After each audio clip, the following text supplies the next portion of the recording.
राति रे समस्ते शोइथिले। एही समय रे हठात घटिला बड़ अघटन। प्रचंड शब्द करी निया हुतु हुतु होई जलिला। केही किछि बुझिबा पूर्वरु भयावह अग्निकांड घटी जलिगला।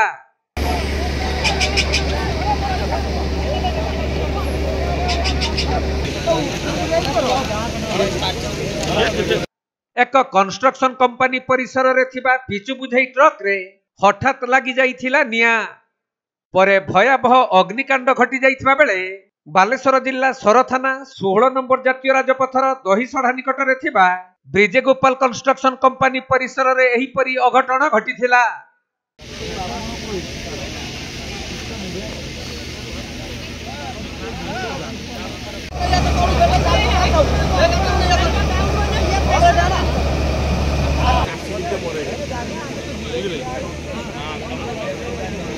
गोटे ट्रक कंपनी परिसर रे थिबा पिचु प्लांट रु पिचु लोड करिबा परे गाड़ी रे थिबा लीकेज कारणरू हठात ट्रक रे निया लगी जाइथिला। फल रे भयावह अग्निकांड घटिबार देखि कर्मचारी माने निया एत करिबा को चेष्टा करी विफल होइथिले। परे सोर अग्निशम विभाग को खबर दिया जिबारु अग्निशम विभागर कर्मचारी माने घटनास्थल रे पहुंची दीर्घ घंटार परिश्रम परे निया को आयत्त करिथिले। हेले सेते बेलकु ट्रक टी संपूर्ण जली पुड़ी पाउंस हो जाइथिला।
बालेश्वर जिला सररू सुमंत दास रिपोर्ट, कोणार्क लाइव।